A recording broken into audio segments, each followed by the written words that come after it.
Os generais russos estão em pânico agora, porque nos últimos 6 meses, eles vêm dizendo a Putin que a Rússia está avançando dentro da Ucrânia, especificamente na região de Zaporíжia. Bem, 2 dias atrás, a Ucrânia desmentiu essa mentira da forma mais humilhante possível. Veja, nos últimos 6 meses, estava acontecendo uma contraofensiva ucraniana, uma secreta. Os soldados ucranianos estavam sob instruções rígidas para não vazar nenhuma informação. Nada de vídeo, nada de tweet, nada de nada. E por causa dessa segurança operacional, a Ucrânia reconquistou uma quantidade enorme de território sem que a Rússia sequer percebesse que isso estava acontecendo. Uma área do tamanho de uma grande cidade americana. Então, como você esconde uma operação de contraofensiva inteira por 6 meses contra o país que está enfrentando? A resposta está em uma falha profunda dentro do exército russo que o próprio Putin criou. E como se isso já não fosse ruim o suficiente, na noite passada a Ucrânia destruiu a única instalação na qual a Rússia contava para corrigir sua maior fraqueza. Essa história envolve Yuri Gagarin, o primeiro homem no espaço. Tudo isso vai fazer sentido em um instante, eu prometo. Então vamos falar sobre tudo isso, incluindo a grande contraofensiva. Mas antes de entrarmos nisso, eu quero mostrar para vocês esse pequeno trecho das linhas de frente, porque ele nos diz algo sobre a mentalidade russa da qual a Ucrânia se aproveitou. Então, ouçam só. Ok, aqui está o trecho. E nesse trecho, você pode ver 2 soldados ucranianos capturando 2 soldados russos que já se renderam. Então, eu imagino que eles estão levando esses soldados para uma casa segura ou algum lugar onde eles possam ser registrados. Então aqui, eles se sentam. Eu imagino que eles estejam cansados. E eu quero que vocês ouçam essa conversa, porque ela nos mostra exatamente quem está lutando pela Rússia e por que eles estão lutando. Alguns deles têm apenas 18 anos de idade. Quantos anos você tem? 18. Caramba, irmão! Por que diabos você veio aqui? Fique com os cigarros. Fique com o isqueiro para você. Tudo bem, não tenha medo. Nada vai acontecer com você. Fique com isso, com tudo isso. Fique com os cigarros, fique com o líquido. Está aí todo mesquinho. Tudo bem, Sônia, não tenha medo. Você está com algum documento? Não, nada. Qual é a sua patente? Soldado raso. Isso é óbvio. Você está servindo por contrato há muito tempo? Cerca de meio ano. Caramba, pelo dinheiro? Dinheiro. Eu me alistei quando estava na prisão. Por quê? Por dinheiro? Dinheiro, liberdade. Agora, quando eles terminam a conversa e a pausa, eles voltam a caminhar em direção a uma posição ucraniana, pelo que parece. E logo você pode ouvir um drone se aproximando. Não é um drone ucraniano, é um drone russo, indo propositalmente atrás de soldados russos que estão se rendendo. Simplesmente insano.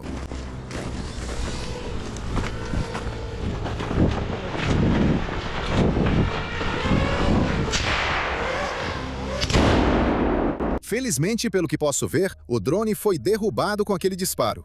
Infelizmente, porém, acabou ferindo um dos soldados russos. O homem de 50 anos que veio da prisão. E além disso, agora que a posição foi exposta, essas pessoas não podem ficar na mesma área, porque provavelmente mais drones russos estão chegando. Então eles tiveram que deixar para trás o cara que foi ferido, que provavelmente faleceu por causa dos ferimentos. Porque é duvidoso que os russos que estavam tentando matá-lo vão ajudá-lo, considerando que agora sabem que ele estava se rendendo para o lado ucraniano. E isso nos mostra algo único sobre a mentalidade russa e como o exército está lutando essa guerra. Eles não querem que nenhuma informação negativa seja divulgada. Eles não querem soldados russos se rendendo e não querem que seus comandantes saibam que estão perdendo território. E isso é importante, porque nos explica por que essa contraofensiva ucraniana foi possível. Então, vamos falar sobre isso. A Ucrânia acabou de retomar mais de 700 quilômetros quadrados do seu sudeste e ninguém esperava por isso. Agora, só para colocar isso em perspectiva, isso é mais ou menos metade do tamanho de Houston. E, na verdade, é quase exatamente o tamanho da cidade de Nova York, só para uma comparação melhor.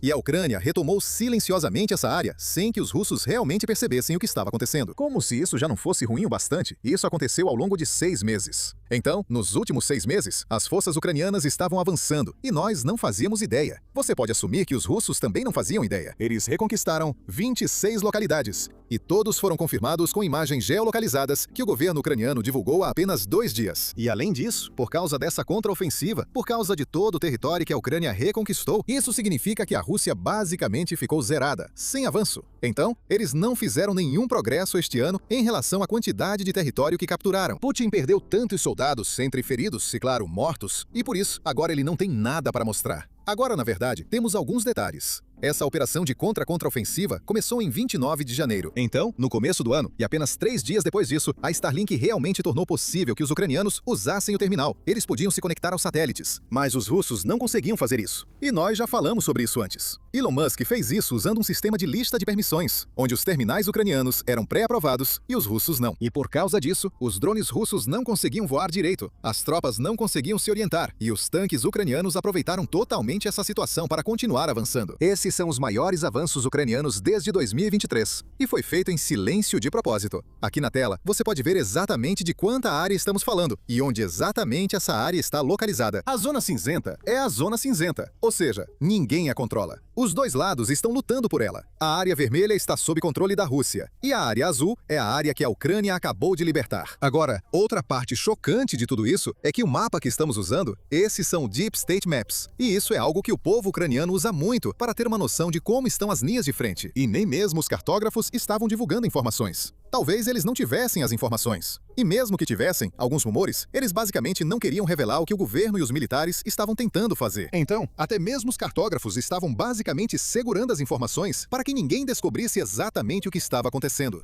Agora, só para comparar isso com o mapa russo, assim você pode ver exatamente qual é a diferença. Aqui, dê uma olhada. Agora podemos realmente comparar o mapa russo ao lado de um mapa ucraniano para ver exatamente qual é a diferença que ambos os mapas mostram sobre o quanto de área a Rússia controla na sua visão e na realidade.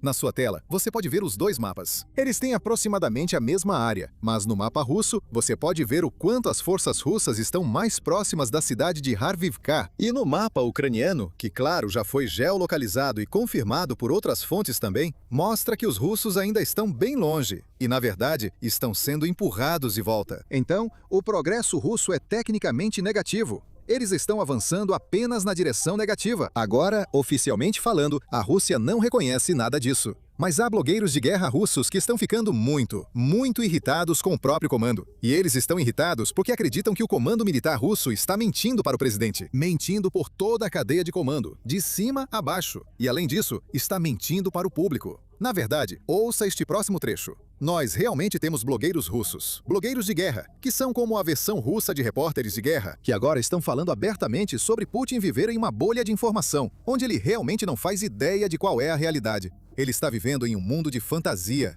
Ouça só. Quando o presidente é informado... E quando o presidente é informado e depois repete isso, você sabe, para nós, os cidadãos, palavra por palavra, todos os dias. Então ele tem uma nova frase favorita. Quero dizer, me perdoem, camaradas e camarada-major também, Mas basicamente isso virou uma espécie de mantra agora. Essa coisa toda. Todos os dias, nossas tropas estão avançando. Em cada setor onde Vladimir Vladimirovich. Como assim não tem? Eles estão avançando perto de Huliaipole. Eles estão avançando na direção de Stepanohersk e progredindo. O fato de que eles não estão alardeando sobre isso mostra que eles estão agindo de forma mais inteligente e realmente obtêm êxitos. Incluindo, na verdade, graças justamente àquelas unidades de ataque com drones. Certo, quero dizer... Bem, acredito que já discutimos isso. Você pode supor que isso está sendo dito pelo presidente também, por assim dizer, para tranquilizar o público. Mas eu tenho medo. Olha, eu também tenho medo de que eles mesmos tenham começado a acreditar nisso. Esse é exatamente o ponto. Porque quando você produz propaganda por muito tempo, em algum momento, a propaganda simplesmente começa a afetar você mesmo. Você mesmo. Você acredita na sua própria propaganda? Sim. Sim. E se você somar tudo? Sim. E isso traz riscos? Gostaria que você explicasse quais riscos isso traz? Bem, quais riscos isso traz? Aqui vai uma breve analogia histórica, sim, se me permite. E justamente para desenvolver o pensamento novamente, sim. Isso traz o risco de que a alta liderança militar fique completamente desconectada da realidade no campo de batalha. Como exemplo histórico característico, temos Nicolau II, que, mesmo estando no quartel-general militar, então você pensaria que não em São Petersburgo, mas no quartel-general. Ele não entendia o que estava acontecendo com o exército, mesmo estando no quartel-general. E é exatamente aí que a presença dele no quartel-general acabou sendo mais prejudicial. Ele não entendia o que estava acontecendo em São Petersburgo. E quando Alexandra Fyodorovna o tranquilizava dizendo que, sabe, eram apenas pessoas más espalhando boatos e que fora isso, tudo estava bem. No fim das contas, o fundo do poço chegou de repente. E mais ainda, que se danem eles, senhor, perdoe-me, mas isso chegou para o país. Agora, um contexto importante sobre esse trecho, aliás. Alexandre II, a quem o cara estava se referindo, foi o czar russo no final dos anos 1800. E ele foi assassinado pelo próprio povo, porque estava completamente desconectado da realidade. É com ele que os propagandistas russos estão comparando Putin agora. Meio revelador, sabe? Bem revelador. E claro, também temos outros propagandistas que estão admitindo indiretamente exatamente o que aconteceu nas linhas de frente. Veja essa declaração. Emergência. Nossas tropas se retiraram temporariamente da região de Dnipro-Dnipro-Protrax. De quem é a culpa? Nós respondemos. O comando incompetente do nosso Estado-Maior-Geral e diretamente o GVGVE East, ou seja, o comando regional. Os motivos são que todas as reservas disponíveis foram transferidas para a libertação da RPD. Não há outras reservas. O Estado-Maior-Geral é o culpado por sua incapacidade de acumular e transferir reservas para a Frente Oriental, devido à queda no recrutamento de novos soldados contratados. E a culpa do VG é a sua incapacidade de assumir uma postura defensiva devido à falta de reservas. Agora, mais adiante no vídeo, vou explicar exatamente como a Ucrânia realizou essa contraofensiva e por que o alto comando russo não enviou reforços, porque houve muitos jogos mentais estratégicos acontecendo entre o comando ucraniano e o comando russo. Mas, novamente, é um pouco técnico, então vou deixar isso para mais tarde no vídeo. Agora, vocês perceberam aquele primeiro comentário nessa declaração onde ele diz: nossas tropas se retiraram temporariamente da região de Dnipro-Dnipro-Protrax. Esse é o clássico discurso de negação russo. Sempre que a Rússia é forçada a recuar, eles dizem que é uma retirada estratégica. Estamos apenas nos reagrupando. E sempre que a Rússia avança, é como se fosse o maior exército do mundo. Agora, isso na verdade levou a um dos memes mais engraçados de toda essa guerra. E vocês conhecem as regras dos memes. Se gostou, tem que clicar no botão de inscrever-se aqui embaixo. E deixa eu te falar, você vai gostar desse, porque é o meu favorito. Então não esquece de clicar no botão de inscrever-se. Se você já é inscrito, é só clicar no botão de curtir. Então aqui está o meme. E você pode ver que toda vez que a Ucrânia liberta uma área, os russos dizem que é um reagrupamento tático, uma retirada estratégica ou simplesmente mau tempo. E toda vez que eles conseguem um pequeno avanço, é uma grande derrota para o Império Global da OTAN e para o Império Global americano. Esse é o meme russo. E provavelmente é a coisa mais engraçada que saiu dessa guerra, tirando a operação militar especial de 3 dias. Mas, de qualquer forma, vamos continuar com a nossa cobertura. Agora, toda vez que a Rússia enfrenta dificuldades na linha de frente, eles fazem a mesma coisa. Eles recorrem à mesma tática de sempre, que é ameaçar e atacar civis ucranianos. É a mesma história que já cobrimos antes, e é a mesma coisa que a Rússia está fazendo mais uma vez. Isso é o que o Ministério da Defesa russo postou no canal oficial deles no Telegram. A legenda diz: no inverno, vocês vão congelar. E claro, vocês podem ver a imagem. Temos vários drones Shahed na imagem, e a legenda em russo na imagem diz: como neve na sua cabeça. Basicamente, uma mensagem nada sutil de que eles vão começar a atacar a infraestrutura energética ucraniana para forçar a população ucraniana a passar por um inverno escuro e frio, ameaçando abertamente cometer crimes de guerra contra civis, a partir de um canal oficial do governo, aliás. Essa é uma atitude tão triste e repugnante que até os russos estão começando a questionar por que o governo russo fez isso. Aqui temos um propagandista russo chamado Zorozov, acho que é assim que se pronuncia o nome dele, perguntando publicamente em um canal russo por que eles estão fazendo isso? Por que estão machucando civis ucranianos? Como isso vai ajudar a Rússia a vencer essa guerra? Ouça só, e isso está acontecendo na Rússia, aliás. Tipo, é isso que as pessoas estão questionando. Então, ouça com atenção. Eu não entendo como alguém pode ficar feliz com Kiev sem eletricidade. Quando você vê as luzes apagadas em Kiev, em quem você pensa? No Zelensky sentado sem eletricidade? Não é o Zelensky que está sentado sem eletricidade. É uma mãe de 2 filhos morando no 17º andar, de um prédio de 18 andares, que precisa descer 17 andares para buscar água. Nosso povo também está vendo os ucranianos comemorando ataques a pontes e ao Wildberries. E no final, é disso que se trata tudo isso. Nós nos tornamos exatamente as pessoas contra quem fomos para a guerra. Agora, o Ministério da Defesa ucraniano realmente respondeu a essa ameaça russa, e a resposta deles foi realmente muito boa. Então, deixa eu mostrar para vocês. A citação ucraniana basicamente diz: vamos nos aquecer com o fogo das refinarias russas. E ao fundo, você pode ver uma refinaria russa pegando fogo. Agora, eu quero destacar o contraste entre duas mensagens. A Rússia está falando sobre atacar a infraestrutura energética ucraniana. A Ucrânia está falando sobre atacar as refinarias que estão financiando a guerra de Putin. Apenas um lado mira nas pessoas e o outro lado está mirando no dinheiro que paga para atacar as pessoas. E adivinha? A Ucrânia meio que já está cumprindo essa promessa. O que, claro, você já sabe se tem assistido aos nossos vídeos. Mais recentemente, a Ucrânia atingiu algo que a Rússia não esperava.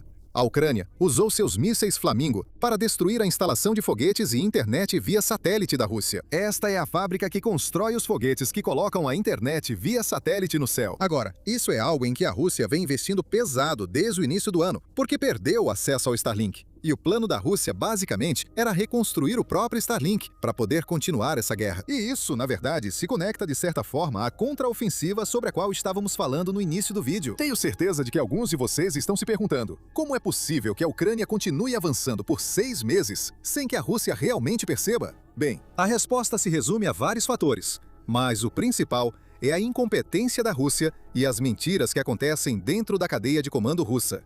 Então, vamos analisar em detalhes o que isso significa. Está vendo esse mapa na sua tela? Bem, esse mapa mostra exatamente o que a Rússia controla e de onde saíram os vídeos de propaganda russa. Então, todos esses sinais que você vê saindo do mapa, bem, esses são locais geolocalizados. Basicamente, é de onde os soldados russos estão postando vídeos, hasteando sua bandeira tricolor, basicamente alegando que, olha, essa área está sob controle russo, quando, na verdade, ela não está realmente sob controle russo. Só porque você tem 2 soldados hasteando uma bandeira russa, não significa que é território russo. E adivinha? Esse tipo de coisa, na verdade, tem um impacto muito negativo em termos de estratégia russa. Porque veja só, quando esse vídeo é gravado, ele é rapidamente enviado para a cadeia de comando. E todos acima do comando dessa região, ou seja, todos os generais e comandantes que estão conduzindo essa guerra, decidem onde os recursos são necessários e onde eles serão alocados.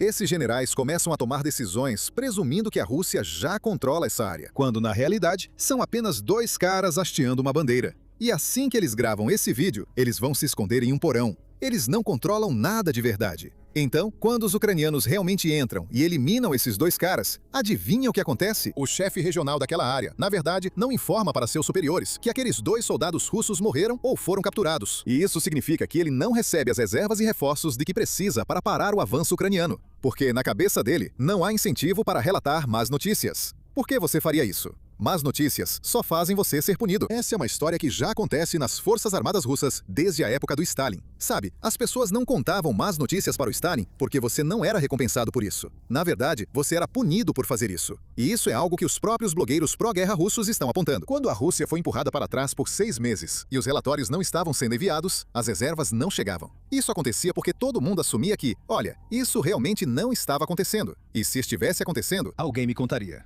Sabe, é isso que o cara que está comandando a guerra, ou o cara que está gerenciando sua região a partir de Moscou, ou de algum lugar longe da linha de frente, pensa. Ele supõe que, olha, vou receber a informação quando algo realmente acontecer. Mas algo não estava chegando na cadeia de comando. E o melhor de tudo, os ucranianos realmente não estavam divulgando nenhuma informação por conta própria, certo? Se eles capturam uma localidade, eles não fazem um vídeo e publicam. Porque a Ucrânia rapidamente percebeu a falha no sistema da Rússia, na estratégia da Rússia, em como o exército russo funciona. Então eles limpavam a localidade e garantiam que ninguém postasse nada. Eles se certificavam de que, olha, nenhuma informação vazasse. Não importava o quanto capturassem. O motivo disso é que, se a Ucrânia anunciar publicamente a captura de uma localidade, então, digamos, 2 dias depois ou 2 semanas depois, eles anunciam a captura de outro, ou a retomada de outro, depois mais um, a Rússia começará a perceber padrões. E mesmo que a Rússia não esteja recebendo informações através de suas fontes, eles vão ver o que os ucranianos estão postando e vão começar a operar ou realocar recursos e soldados com base nisso. Então, quando Stalin caiu, a Ucrânia viu sua oportunidade e começou a executar essa contraofensiva com forças, com tanques, onda após onda, ganhando território a cada semana, enquanto mantinham isso em segredo. Agora, é aqui que quero compartilhar uma história interessante, porque houve algumas pessoas que descobriram o que estava acontecendo. E isso apesar do fato de que nenhuma informação oficial estava sendo divulgada. E o único cara que eu encontrei que descobriu o que estava acontecendo foi esse, analista de 20 anos. Então, ele tem apenas 20 anos? Ele é da França. Ele vem acompanhando essa guerra de perto. E o nome dele é Clemens Molin. E foi assim que ele descobriu. E isso é realmente insano. Quando a Rússia dispara projéteis e artilharia, eles criam crateras de impacto, certo? E aparentemente você pode rastrear essas crateras de impacto por meio de imagens, satélites, ou talvez exista algum outro recurso online onde você possa fazer isso. E se você acompanhar essas crateras semana após semana, poderia ter visto as crateras dos impactos russos realmente recuando. E você meio que tem que assumir que isso está acontecendo porque os soldados russos estão sendo forçados a recuar. E isso significa que a Ucrânia está avançando. E ele descobriu isso. E ele tem tweetado sobre isso há um tempo. Tipo, já faz alguns meses. Até mesmo antes de termos qualquer informação oficial. Então isso é realmente algo insano. Realmente interessante que eu quero compartilhar com todo mundo. Se você não segue ele no Twitter, se você está no Twitter, com certeza vai lá e segue ele. Ele tem só 20 anos. Não é insano? Então, no geral, o silêncio funcionou. A Rússia caiu na armadilha do próprio sistema. E agora os blogueiros russos estão atacando o próprio comando militar por mentir para Putin, por mentir para o público e talvez até mentindo para si mesmos. Porque você sabe como às vezes você mente tanto que começa a acreditar? Eu realmente acho que isso está acontecendo com os comandantes russos. Ouça esse trecho. Portanto, camarada comandante, pare de falar merda. Pare. Esse é o preço da nossa grande vida. A vida é a coisa mais preciosa da Terra. E esses aí, 3 dias na região de Kursk. 3 dias e vamos voar para Kiev e destruir tudo. Medvedchuk, conversa fiada, roubou o dinheiro, embolsou. É assim que é, pessoal. É tudo besteira. Sem respeitar o inimigo, não tem como ir para a batalha, porra. Shoigu, que porra é essa? Ele estava contando para o presidente sobre o exército no dia 9 de maio.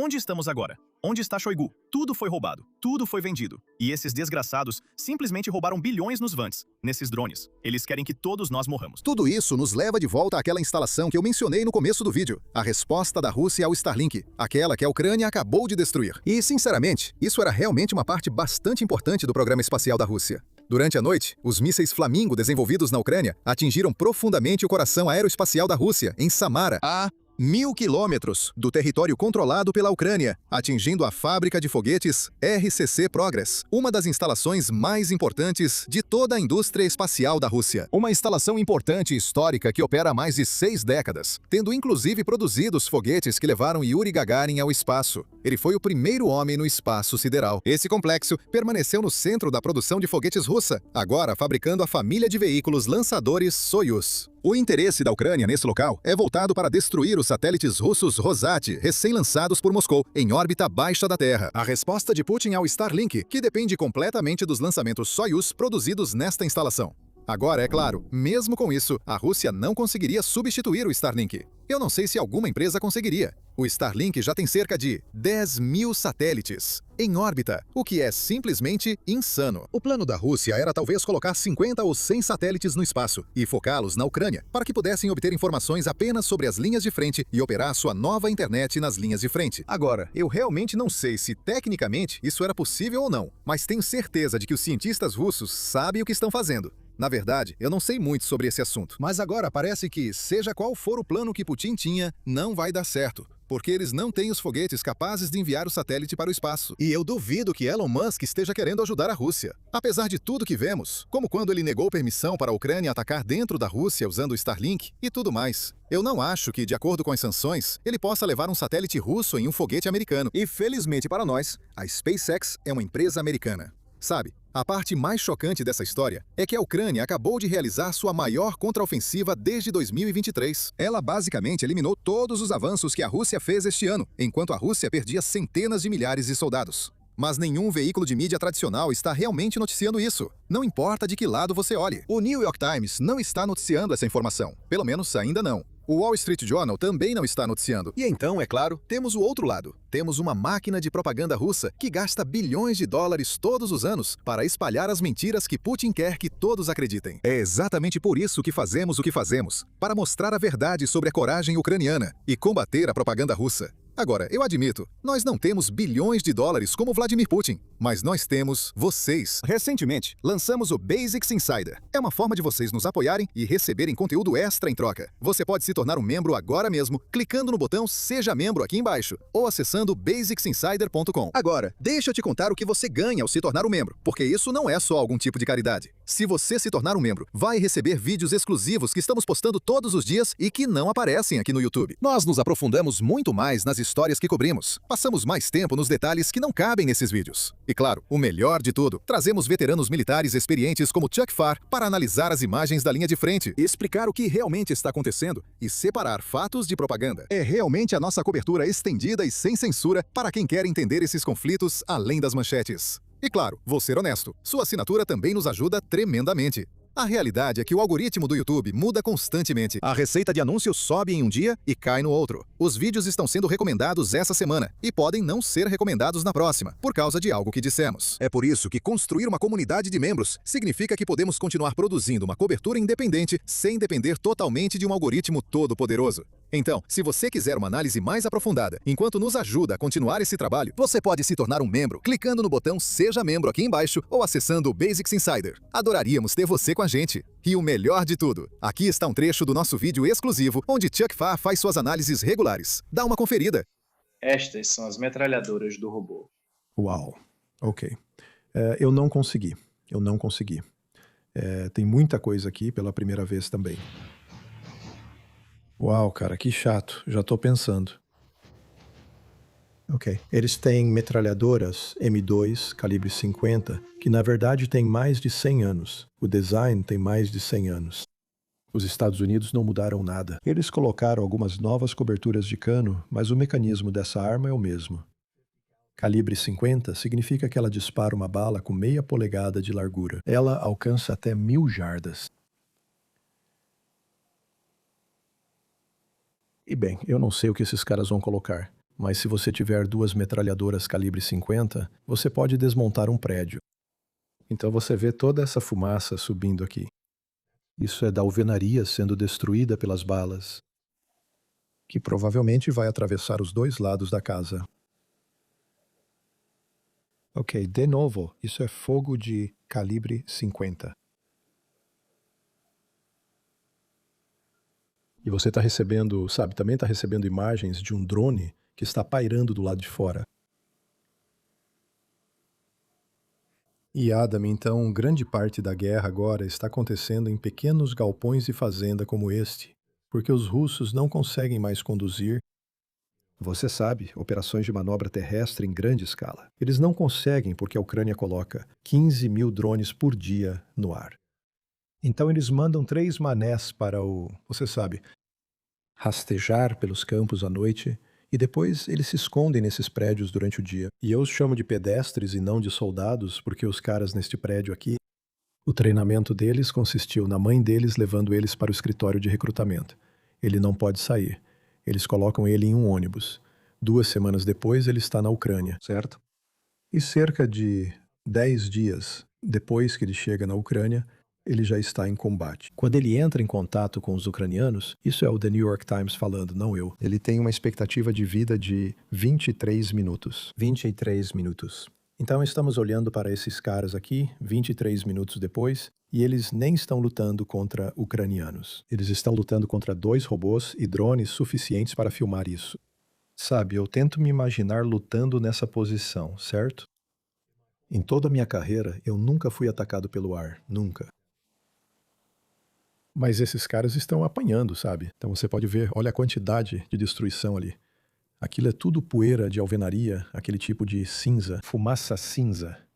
E olha o que sobrou olha o que sobrou daqueles prédios. Então provavelmente não vimos a Baba Yaga. Embora eles não operem durante o dia com muita frequência, mas, às vezes eles fazem isso. E isso, obviamente, é algum, dano explosivo maior que derrubou o prédio. Agora, acredite ou não, esses caras podem ter sobrevivido porque a maioria desses lugares tem porões, certo? Então esses caras podem realmente ter sobrevivido a tudo isso. Mas vamos continuar com o Borscht. Eles caiu um pouco de poeira da sopa, com certeza. Ok. Este é um drone não tripulado. Ele está levando alguns civis para um lugar seguro. Sim, há muitos lugares na linha de frente da batalha e muitas cidades expostas que estão, na linha de contato, onde as pessoas simplesmente não queriam sair. E, a gente pode ficar aqui pensando, por que elas não vão embora?